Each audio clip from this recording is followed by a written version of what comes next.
ఓం సదాశివసమారంభాం వ్యాసశంకరమధ్యమాం అస్మదాచార్యపర్యంతాం వందే గురుపరంపరాం. జ్యోతిషశాస్త్రాన్ని భావితరాల వారికి ప్రసాదించిన ఋషుల యొక్క పాదపద్మాలకి నమస్కారం చేసుకుంటూ, అలాగే నాకు ఈ జ్యోతిష విద్యను నేర్పిన గురువర్యులు జ్యోతిష బ్రహ్మ కీర్తిశేషులు శ్రీ ఈరంకి సూర్యనారాయణమూర్తి గారు, సూర్యశ్రీ దేవజ్ఞ గారి యొక్క పాదపద్మాలకి నమస్కారం చేసుకుంటూ, ఓం శ్రీ మహాగణాధిపతి నమః, శ్రీ గురుభ్యో నమః, హరి ఓం. వీక్షకులందరికీ నమస్కారం.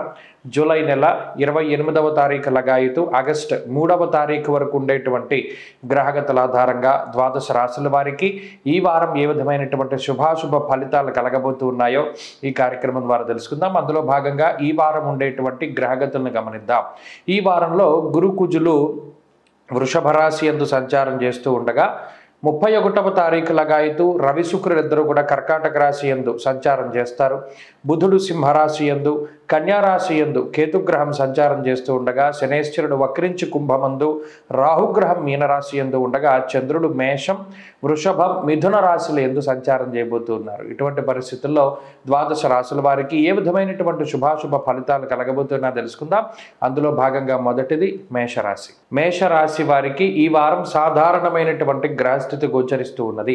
ప్రత్యేకించి ఈ రాశి వారికి ఏర్పడినటువంటి పాపార్గళ దోషం ఏమైతే ఉన్నదో, అనగా వ్యయస్థానమందు రాహువు, 2వ స్థానమందు కుజగ్రహం యొక్క స్థితిగతుల వల్ల ఈ పాపార్గళ ప్రభావము కొంత ఈ రాశి వారిని ప్రత్యేకించి ఈ వారంలో ఇబ్బంది పెట్టడానికి అవకాశం ఉంటుంది.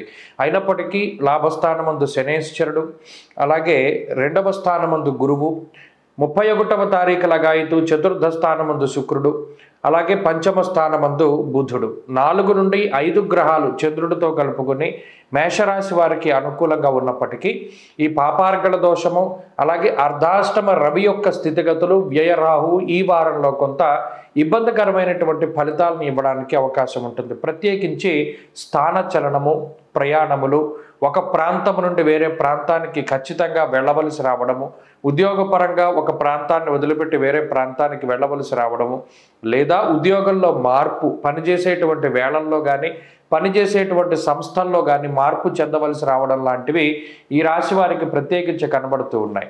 అంతేగాక ఈ పరిస్థితి ఆర్థికంగా ప్రభావాన్ని గనక మనం చూసుకున్నట్టయితే మిశ్రమమైనటువంటి ఫలితాలని సూచిస్తూ ఉన్నది.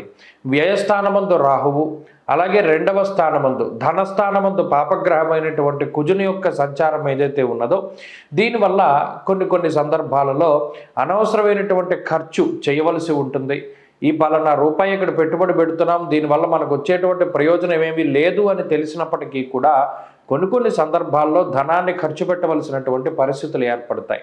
అలాగే కొన్ని శుభ కార్యక్రమాల రీత్యా ధనాన్ని ఖర్చు పెట్టడానికి ఇలా ఈ వారంలో సంపద పరంగా లోటు ఉండదు, కానీ కొంత అధికమైనటువంటి ఖర్చు మాత్రం మేషరాశి వారికి అనుకోని విధంగా కనబడుతూ ఉన్నది.